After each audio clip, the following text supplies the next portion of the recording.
Hey, Tom here, FlipAnythingUSA. So we're going to have a seminar tonight, live or webinar, seminar, whatever you call it. I hope you guys can make it. It's actually going to be happening here in about 2 hours, maybe just a little less than 2 hours. But if you go to FlipAnythingUSA.com, you can see I've got my website up here right now, FlipAnythingUSA.com, and the links are below. It's FlipAnythingUSA.com/webinar. Anyhow, the links are below, but if you go in there, look, we've already got quite a few people that are registered. Looking forward to seeing you in there. You know, this is not a super hype thing. I know you go into some of these and they look like it's there's all this bullshit. Oh, we got 60 seats left. Oh, we got 20 seats left. If you saw the video I had yesterday, the gentleman that was in a Chris Crone, I guess he signed up with Chris Crone, and anyways, I got all kinds of goofy stuff, to be quite honest. You know, I'm a real real estate investor. That's what I do, and I've been making money this way for 41 years. And if you want to truly learn about how to invest in real estate, I can teach you. There's no question about it. And if you go into the webinar, and I don't care if you sign up or not. By the way, these are two of the latest people that I just added to that I've had interviews on. I still haven't added Herb in there. Herb's a real estate agent out of New York, and he just made $100 grand. But listen, there's so much bullshit out there that it's terrible. CoffeeZilla talked about the industry, if you want to call it an industry, of teaching and of webinars and of mentoring. It's mostly a scam. 90% of it's bullshit. It's true. But I'm not. And so you'll be pleasantly surprised, because a lot of people learn the hard way. So anyhow, and if any questions you guys got, I've got the chat open here. I'll take a look at it.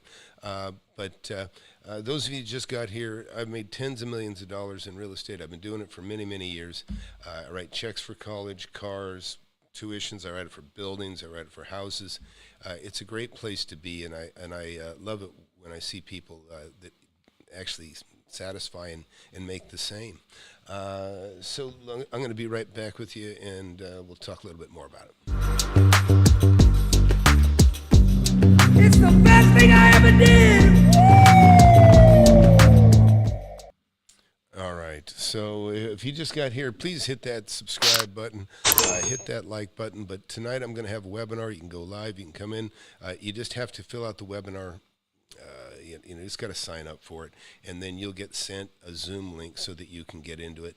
If I'm having any audio-visual problems here, please let me know. I'm getting some strange signs here on the computer. But if you didn't see the video that we did yesterday, let me see if I can show it to you. Let me see here. Tom here from Stealthy Go and VeriZoom, and here to talk about the different models that we have here of the Stealthies. People want to know the differences. Try to clear that up best we can on the website, but I'm going to give you a quick run through. This is the original Stealthy. This is all aluminum. As you can see, I'm not completely prepared here, but in all honesty, I'll show you guys some really neat stuff. I've actually been setting boulders all day. I got a really cool patio. I'll show it to you in a minute. It's really, really cool. Setting stones that weigh, 1,500 pounds a piece. Let me bring that up for you right now, and I'll show it to you.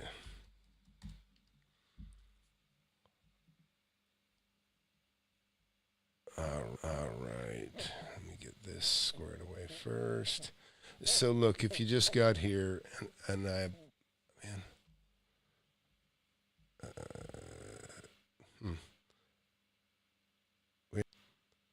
oh, video's freezing. Wow, live isn't working. Doesn't that figure? Oh, live tonight in a Zoom. Okay, hopefully this is good. Let me take a quick look here. I got a new router. I got new stuff here that should make everything work awesome. Let's hope this isn't the beginning of a problem tonight. We'll see. Anyway, so check this out. I just took some pictures. I wish I could just drag a camera with me live right now. I'd show you because these guys are still working.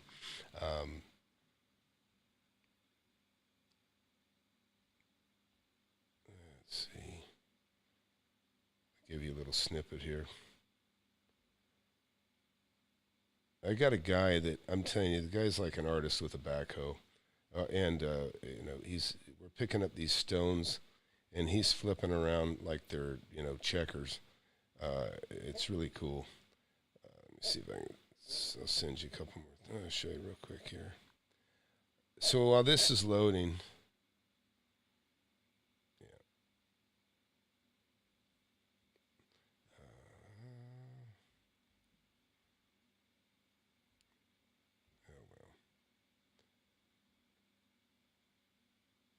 yeah, it's going to take a second to load, I guess, but looks like it's on its way. Did any of you guys, Mark, I see you're in here, Rudy, did you guys get to see the video yesterday? This poor guy, this guy that signed up as one of Chris Crone's Mavericks or something, I forget what. Anyways, he's not alone. I've actually got a bunch of emails from people like that. In fact, there's some people that actually commented here that said, oh, no, that's exactly what happened.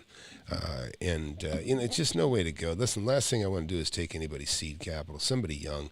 Like I say, I consider guys like Grant Cardone and Chris Crewin, they're like anteaters. An anteater sticks its long tongue down a hole and it sucks up 140 souls. Now, granted, they're termites and ants when it's an anteater. But these guys are grabbing people's, so to speak, in my opinion, wallets. A young man's savings is no joke. When you're in your 20s and you got $1,000 or $4,000 or $5,000, I mean, that's a lot of money to you. And it's the difference that you can take that money and double it, triple it in a very short time. I mean, that's what I did. I was lucky. I found real estate early.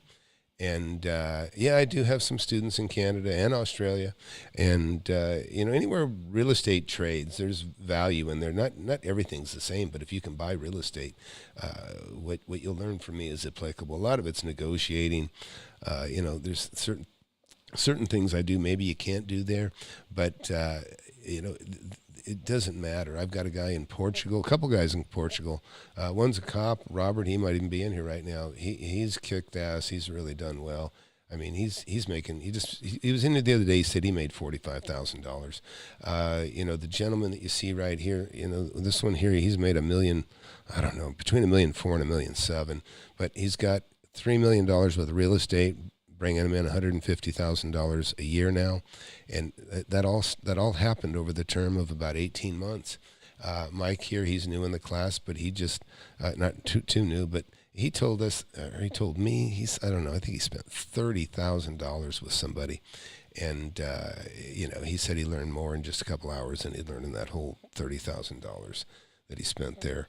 And if you keep looking, you go through here, you'll see Ken Buccio, and some others. And let me see here. And I am a little bit worried about this internet connection. This is not a good thing if we're going to have this kind of trouble. Yeah, well, I'll have to worry about it after we get done here. But I appreciate your patience. I know. Is it still giving you problems there, Mark or Rudy? I know we don't even have a lot of people in here. It must be pretty bad. But bottom line is the webinar's tonight, 7 p.m., and we hope to have a better connection than this, that's for sure. But listen, I'm going to just open up. This is not a pressure thing. I don't care if you sign up or not. But really, really more than anything, CoffeeZilla, like he said, this industry's full of fakes and ripoffs, and I am not a fake, and I am not a ripoff. And I want to make that clear because so many people that I talk to, they're jaded. I mean, they just go, God, I believe the last guy. But you didn't do your due diligence. You didn't check them out. I mean, listen, when you listen, and I like this example I made the other day. Look, I'm a builder. You can't believe how many people I mean, I had a cabinet shop for 10 years until I made so much money I didn't need it anymore. I remember these people, this husband and wife came in, and they were literally, the woman was crying. They'd spent about $20,000 on having a cabinet maker build their cabinets. The guy talked a good story, but he was full of crap. He didn't really know what he was doing. And maybe he didn't even know that he didn't know what he was doing. Anyways, he ordered the doors. He didn't make his own cabinet doors, but he ordered these doors. And doors are a very expensive part of the cabinet. It's like the prettiest, most finished part, right? Hardwood doors. So they asked me to come out there to their job. And I go out there, and there's cabinets on the floor, and there's cabinets. I mean, the guy he couldn't read a tape measure. He had no business being a cabinet maker. It requires some good math. Anyways, so the first thing I do, let's see if we can use some of these doors. And there's a door laying down. This is a cabinet door.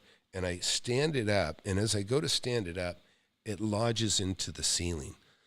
The cabinet door, it wasn't going to fit in any cabinet in the house. The cabinet door was taller than the ceiling. So that door is trash. That was probably a $300 or $400 door, and there's hundreds of doors stacked around me. Oh, hey Rich, how you doing? Hey Rich, I may send you if you're free. I may actually reach out to some of the people that are in here. Rich is actually the gentleman I just mentioned. That in the last 18 months, Rich has basically bought 6 property. He turned 3 of them into about $1.2 million or something like that, and rolled that $1.2 million into the purchase of about $3 million worth of buildings. So now he's got two commercial buildings and a very nice industrial building that he owns. He has a balance on it, sure, but he's got about $3 million worth of real estate and about $1.3 million in debt. And that's hey Charles, glad you're in here too, buddy. That's a huge difference. That's life changing. He's got income that pretty close matches his personal income, from a job, and that's what happened with me. It took me, and this is the other thing. I get to fast track you guys to wealth. Nobody did that for me. Nobody could help me. I didn't know anybody. Everything I'm teaching is stuff that I've learned over 41 years. And some of these lessons I've learned, only once or twice. Some of them happened 30 years ago. Some happened 20 years ago. And then there's hundreds of things that have happened, a lot. And I say hundreds, and I've only bought probably 200 and some odd properties. Doesn't mean I didn't negotiate or try to buy 1,000 properties, but I got 200. And, okay, Barry wants to watch the latest Ben Mala video. All right. I still got to take a shower before this webinar, Barry, but we could probably do something like that. Is there one? Put the link in here, Barry, and maybe we'll take a quick look. If you got something interesting to look at, we'll try it. What the hell? See, I'm easy. Let's watch TV together.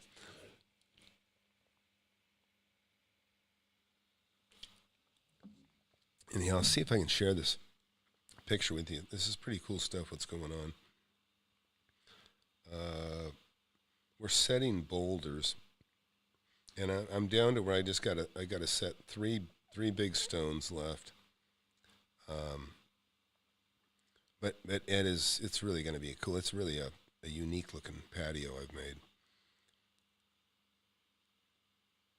I was worried a little bit. It might look like the Fred Flintstones. Remember the Fred Flintstones?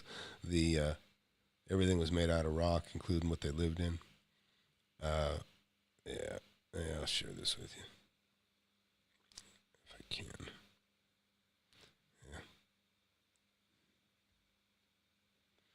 Yeah, here we go. Do you have a link there, Barry? If you got a link, Barry, I'll click on it and we'll run over there and take a look. Okay. I can't even.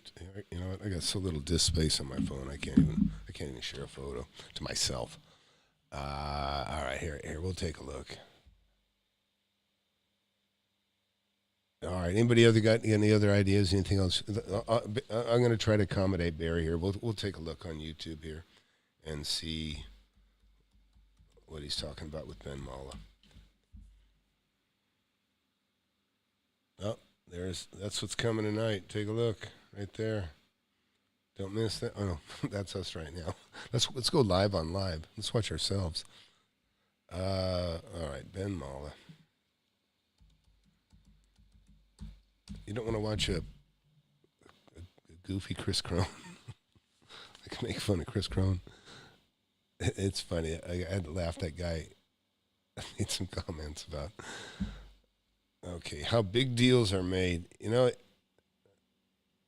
it's funny, these guys eating. I don't know why. I don't like, I try not to eat on camera, but it's funny. I guess people do share their food, and nothing against Ben and the boys, but this looks already kind of interesting. Is this one you want, Barry? 17 minutes. He made $91 million. Now listen, that's something. $91 million. So I got a question for Ben, actually. You guys want to look at this? Or do you want to look at his crazy mom? Are you guys even getting this? You guys got to speak up. Okay, Barry says sure. Okay. All right. Which one? You want to look at his, let's look at his $91 million. The question I have for Ben is if he's actually going to try to get, if he's going to go get the rest of that, does he have to, is he doing an exchange? I assume he's been under the pressure to spend that money. That's what I would gather. So here, we'll watch a little bit of Ben Mala here. Not what I plan to do, but we'll watch it a little bit fast, okay? Oh, gosh.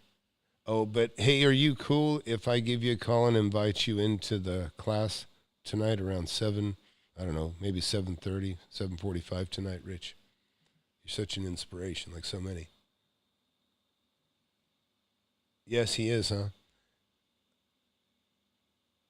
Oh, man, this thing does not want to load. Know where the maintenance guy is? Look, he's working, because I know he... All right, well, here, we'll try it. It sounds like his Ben Jr. or something. God, let's try it. Don't live there. Nice concrete block construction. And this is only half the property. The other half of the property, you got to drive around the street. We bought this 96 units, 2000s construction, and this property is 100% full. There is no vacancy here. There's a waiting list of over 100 people. This place will never have a vacancy. You know, they owned it for about 20 years and then sold it to us. And now we've had it for about 2 years and he's in contract to sell it. Seriously, I can't stress enough how important it is to have the right people working for you, working with you. It makes a world of difference. So Barry, did he actually, hey, Richard, you going to be in the seminar tonight? Please be there. Okay, Rich, Ferradino, I got two Richards here. Rich, I'll send you a link, Ferradino, and Richard, if I assume you filled out the webinar. Here, let me just go over this for everybody. Barry, you need to be in this webinar too. You can bring your mom if you want, okay? Kind of curious what she looks like anyways. Just kidding. Go to the webinar right here. If you see this right in front of me, webinar. Right here in the corner when you go on FlipAnythingUSA, hit webinar. And that will take you to the page where you fill out this form. And you want to do it right now because we're going to send out the last email probably, maybe a half hour if we're lucky, before 7, which is already in an hour. We're going to send that out. But otherwise, you've already got it. We've been sending this out for a couple of days. So fill this out. You will get a link. You'll click on the link. You'll go into a Zoom. And don't be shy. Turn on your screen. You guys can, we'll get into it and we'll talk about it. All right. So this is interesting on Ben Mala's deal. So Ben, he sold the property. I would imagine he already had quite a few properties set up to buy before, 91 million. I don't know if let me put it this way. He sold $91 million worth of real estate. I would doubt that he owned it outright. Maybe he did. Because if he did, I'm going to guess that he's going to take that $91 million. He's probably going to buy at least $180 million or, maybe, $300 million worth of real estate if he puts, roughly 28% down or 30% down. But, what a wonderful problem, right? I love doing 1031 exchanges, but they can be stressful. But now, when you get to a certain point where you got enough cash, what's kind of cool is you can go find your deal first. Like, in other words, it's horrible to be under the pressure. You sell something, and now you got $1 million or maybe $2 million, and you know, or maybe you got more than that because you know, the basis is so low, and so you might have a $3 million property that you're going to make $2 million on that you sell, but your basis is so low on that million because maybe you owned it 10 years, you've already depreciated it down to nearly zero. So now you basically have $3 million taxable, and so you've got to go find something to buy that costs $3 million or more. Now, you know, being under the pressure to leverage 91 million, you know, even further. I mean, it's a good problem to have, but yeah, it'd be interesting. But he's this is Ben's kid. I can't remember his name. What's this kid's name? I'm sure one of you guys know.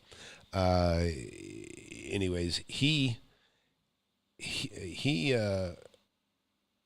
said they're selling this property, so maybe this is part of the 91 million. But what I gathered on that 91 million, that was a big portfolio purchase. Somebody bought his entire portfolio, presumably with the it's Vin's son. It's not Vincent. I always thought it was Vincent when I heard the name. All right, let's watch a little bit more of this.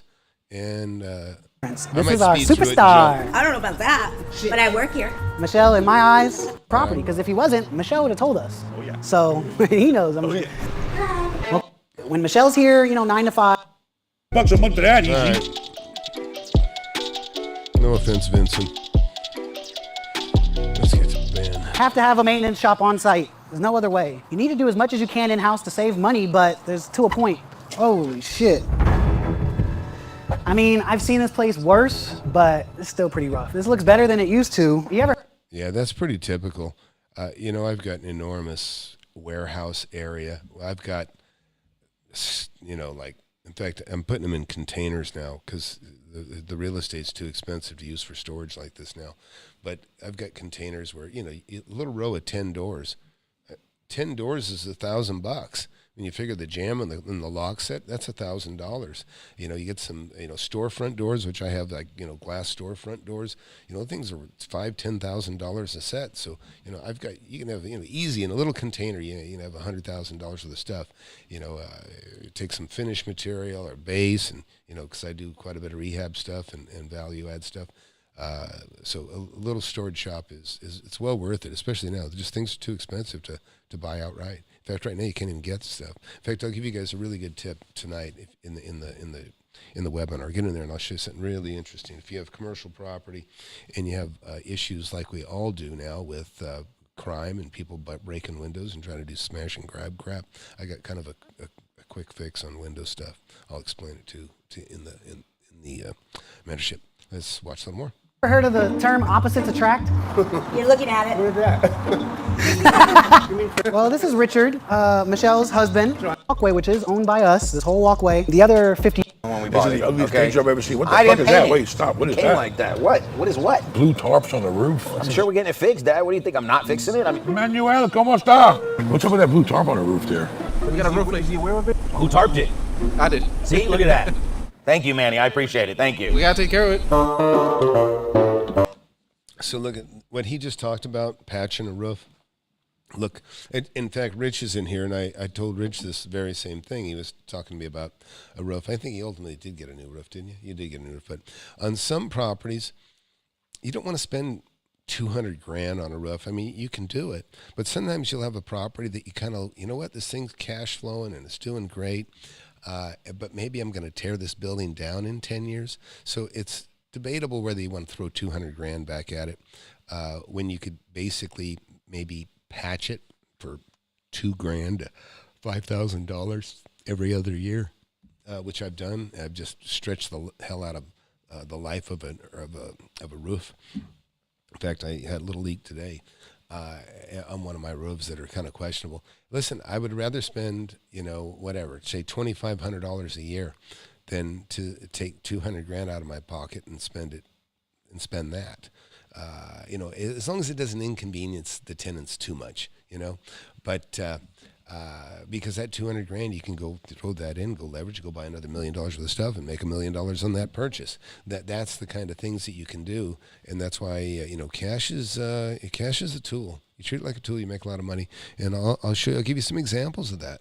You know, for you new folks that are going to be in the webinar tonight. So if you just got here, listen, I'm pushing the webinar. You know, I don't do these things. I don't hold webinars, but I am tonight. And come on in. Listen, you can ask me any question you want. You can ask me. In fact, I'll teach you on the questions you should ask a fake guru.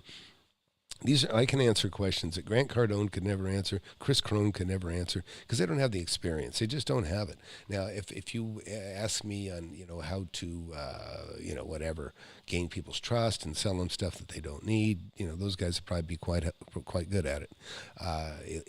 Or get people to accept a terribly low investment and take the equity out of their homes. I'm sure they got all kinds of strategies for talking people into that.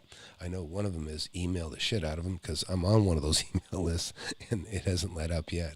In fact, we'll have to read an email. We'll have to read a Chris Crone email sometime. But, look, people wonder why are you bashing? Why are you so hard on, look, when you see fake gurus, they flock together because they don't have testimonials and they don't have people to point to like I can with Rich and, Liam and other people that pop in here. Then what are they going to do? They point to somebody that's just like them, and then hey, you're great. Oh, no, you're great. Oh, you're so good at hacks and whatever, foreclosures and this and that. And then but you're the best at, wholesaling and this, and neither one of them are good at either. They're just patting each other on the back because you take these dummies and I'll take these dummies. They're splitting up the dummies that they're going to, extract money from. It's pretty sad. But let's keep watching. My God, look at the front entrance of this place. Can't at least clean the fucking parking spots here? It ain't like the way I used to manage stuff. You're damn right it ain't. It's I wouldn't have this in the front as soon as I drove up. I don't even remember any landscaping like this on any property that you used to manage. Can you tell me what's the last property you managed? The point is... But no, just tell me, what was the name of the last property you managed? Life's got a little too good for you, fat boy. And you're slacking, that's the problem. You're trusting too many other people and pushing the weight off to other people. This is unacceptable. What's unacceptable? Man, he comes out to these properties and you want to spend thousands and thousands of dollars. You pull up to the building and this is what you see. You know what it would take to just clean this one little spot up, 2 spots, 3 spots, something? I don't know, man. You're absolutely right. Well, the fucking landscaper is not doing their job. It takes years for these weeds to come. No, it doesn't take no damn years. Yeah, so I love Ben. Let me just tell you something. It doesn't matter. It's just automatic for me. If I'm walking into a Starbucks or anything else, I pick up the trash between me and their front door. I pick up bottles and plastic and trash. I don't have to do it every time I do it, but I do it. I pick it up because I know I can walk straight in. I go straight in the bathroom. I can wash my hands. And then guess what? Then when I get in the bathroom, I leave the bathroom cleaner than when I walked in. Because I own buildings like that. I own stuff like that. And that's what I do myself. It's just automatic. I get in my car and it's like, oh shit. I pick up trash all the way to the door. And then I walk my properties and I pick up trash and throw it away. Walk into one of the bathrooms of one of the, my tenants, and I wash my hands. And, what I don't do is I don't pick up trash on the way out. When I leave a building and I see something, maybe mine I will, but a stranger's building, no, I won't pick up the trash on the way out because I'm getting in my car and I just don't want to contaminate my hands and then go drive around, get on my steering wheel. But listen, I can tell you, but Ben is just like me. He's doing exactly what I do. He's noticing stuff that needs to be handled and picked up. And I assume when he walks in, he's going to say, hey, go pick that crap up. But a lot of times you don't have that benefit. So you got to do it yourself. It's your customers. These are your customers. And believe me, when your tenants see you picking up crap on the way in the door, believe me, I picked up a plastic bag full of piss. Seriously. I had a plastic bag that had some clean piss. I had a drug testing agency, and apparently somebody had like a little bag of it was a sandwich bag with some piss in it, twisted and closed and tight, and presumably they were going to go in and use the bathroom, and when they they have their privacy, they were going to put this pee in the little cup and turn that in as theirs. Because a lot of workers, a lot of the companies around here, they'll require people to go get a drug test, which means go pee in a cup somewhere. And anyways, it's funny. But those are the kinds of things that you run into at times, depending on the clientele you have. We'll keep watching. Florida. You spray this shit. 2 weeks. You spray it, it's gone. The weeds will be there. Years to grow weeds. It takes years to grow weeds. So this property is for sale right now. We took this one to the market a couple months ago. We have a buyer that is currently, under contract on it. And so we decided that we weren't going to paint this one. We were going to paint it before we took it to market, but By the way, he's selling at the right time. If he's just now getting this sold, rents are not doing so well. They're no longer going up. Okay, and guess what? Before the rents stop going, when they slow down going up, that's what precedes them going down. And I think you're going to see a lot of properties in trouble. Apartments, particularly, if they're going down, they're not selling well. The prices are going down. It's because they're getting more expensive to buy, and that's a real issue. If you're buying apartment buildings, and let's just say you just bought one, and like some of these funds have, if you just bought one and you've locked in a rate, say 4.5% for the next 5 years or whatever. Well, now your buyers, the people that are going to buy from you, they're not going to get that good a deal. They're going to pay 2% over that or more in the next 10 years. It's just going to go up. It's going to keep going up, folks. And people are going to be stuck. And in fact, the guys that own those properties are stuck right now. So let's keep watching. Market was so good right now that the broker told me that I didn't need to paint it. Let the next guy pick the colors. Let them do what they wanted to do. Basically, this place, we came in, we bought this 240 units. It's only 184 units. He doesn't even know how many units he has. He wishes it was 250 units.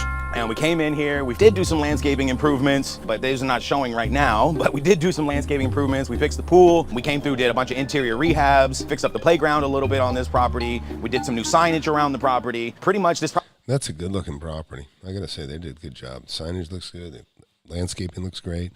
Little weeds here and there, but that's nothing. It looks pretty sharp. property didn't need a lot, but we just came through and fixed it. Little Ben is actually a partner in this place. Now, I always knew that he neglected the places that he wasn't a partner in, but this place looks neglected and he's a partner in it, so, I don't know. Anyway, there's a lot of things here I can see that need to be tightened up. So here we have a complex of 184, 1, 2, and 3 bedroom, affordable housing, and somebody needs to fix that balloon. Okay, basically we bought this property a few years ago, and it's been very good to us. It's been well, and needs some TLC, as I can see, because I haven't been here in quite some time. That's my fault. Looks like Little Ben hasn't been here in some time either. Plus, since he's a partner, I think he's cheap on spending any money. Now, if it was my property altogether, he'd be spending money like it's going out of style. But his own, he doesn't want to spend any money. I want these weeds gone. The lady's pulling weeds right now. You better get a bid on these trees. The seeds are gonna start falling all over the place. Yes, sir. So, you have a key to a vacancy? I do, 714. Where's 7 building? 1, 2, 3, 4, 5, 6, 7. Well, let's drive there. We're gonna take a look and see what an apartment looks like. We got a vacant unit. We really need to do some of that mildew there. It's just really bad. What are you gonna show us, Ben Jr.? A 3-bedroom, 2-bath. What is it, bullet holes in the door? Where do you see bullet Only holes? dents. Yeah, they're dents. You want to replace every door that has a dent? Typical unit. Looks like they just put brand new carpet in it. When's it gonna be ready? Pet odor. Still didn't come up. When's somebody scheduled to move in here? In like a week, I think. So they're still working on this unit, putting it together. It's a nice big 3-bedroom, 2-bath unit. Here's the master. Look at that. Vanity. Tub. Tile. Look at that tub there. I hope somebody's working on all this shit. This place ain't nowhere near ready. Good cleaning, little touch up. Yeah, it needs some final make ready. I mean, basically in this apartment. Okay, I see I lost my camera. So now I'm using a different camera. Sorry, I just noticed it. It looks like I'm running Ben's material on my show without any review here. Anyways, hey Barry, I hope you're still here. I switched over here to Ben for you. Anyways, you can see I'm having some technical difficulty here. Maybe this is a good time to close it out. But hey, if you just got here, I've got a seminar going on tonight. Go to the links below. FlipAnythingUSA.com. Been buying and selling real estate for 41 years. And as you come back in, Barry, there you are, Barry. Somebody should have told me my camera went out. Anyways, so again, if you just got here, got a book, Wake Up and Smell the Real Estate. That's been a big seller on Amazon, Audible, and Kindle. I've got a mentorship. You can go to FlipAnythingUSA.com, but go to the link below and go to the webinar tonight if you can slip it in. It's going to be in about an hour and 20 minutes, and it looks like I'm going to have some of my students, at least one of my millionaire students is going to be there for sure. But I'm really looking for new people. I want to expose you people that are interested in real estate. And just there's a lot of people that have no confidence in themselves, and they should. There's a lot of people that are very sharp, and they're just like, no, I don't want to touch real estate. They don't want to touch real estate, but they don't know what real estate's all about. Real estate is like the way to get rich quick. Think about this. There's nothing other than real estate that a bank will loan you 90%. They'll give you a loan of 90% of value. bank will do. They'll give you 95% if you're a brand new buyer. There's nobody will do that. I mean, and give you a loan for 30 years. You know, get a car, try to get a car loan for 30 years. Never going to happen. And that's why real estate is so powerful. The hedge, you know, the bank's safe security is they know that over the long term, the values are going to go up. Sometimes they go up fast, sometimes they go up slow, but they always end up usually going up. Once in a while, they do go down. That can happen. But that's usually, you know, after they've gone up tremendously. And we're going to see some of that happening right now. But the opportunities to make money on real estate, I bought an apartment building that had sold for $1.2 million. I bought it for $340,000, and I sold it for about $1.8 million, something like that. Yeah, a little over $1 million. I made $1.5 million on it roughly, and you know, I bought a piece of land for $200,000, and I sold it for $2.8 million. In the '80s, I bought a piece of property for $140,000. I sold it for $520,000, and I probably had, you know, I don't know, I mean, I had one. Well, let me put it this way. This is a book from the 80s and from the early 90s. This is full of notes. These are full of deals that I've made money anywhere from $10,000 to $350,000 on a single sale, single purchase. And this is in the 90s, okay, early 90s and in late 80s and mid 80s. I bought my first property when I was 81, but this is really a lot from land. There's a ton of money to be made in land. And speaking of land. You want land. Who doesn't want land, right? Well, I don't. Anyways, I couldn't resist. But land is a fantastic deal. You can make a fortune in land. In fact, Rich, who's watching here, he picked up, basically he made about $1.1 million on land and rolled that into the purchase of the structures, you know, the assets that bring really great cash flow. We bought an industrial building, commercial building. Those are the kinds of things. So, hey, please hit that subscribe button and hit that like button. I promise I'll never mislead you. And I don't care if you join my class or not, but I certainly want you to have the opportunity to see the possibilities and what you can do. And we'll see you tonight for those that get in there. Barry, I hope you're in there. Richard, I hope you're in there. And it's for you new people that don't experience the other people. You know, it's going to be, you'll see it. And this is much like how I do the seminars on the weekend. You know, I've logged over 300 hours now in classroom time in teaching people. We jump around the globe. I show them properties that I've owned. I look at the ones that I helped somebody who was buying, you know, help somebody work on. Rich has got a whole record. It's really pretty cool. I got an archive of guys that came in that hadn't bought a property, and then they found one. And then they found another, and then they closed it, and then they sold it, and then they made hundreds of thousands or over $1 million in Rich's case, and in Eric's case, and Liam's case, and Russ's case, and actually Liam made $560,000, but he's on his way. So, anyways, you guys come watch me tonight, and come. You know, it's a very casual get together. It's not a bunch of hyped up bullshit. So come see me tonight, and we'll see you then. Yo, stop and listen. Time is on a mission to eliminate all of the snake oil and the fake gurus that fake y'all. He'll show you how to build an empire, starting with nothing but a desire. All you really need is a good mentor, not a used car bullshit. With time, you'll learn to crush it. Investing like Warren Buffett. With real estate, you cannot procrastinate. Everyone who hesitates is left at the starting gate. Hey, yo, so don't delay and join today. The mentorship and flip anything USA. Go.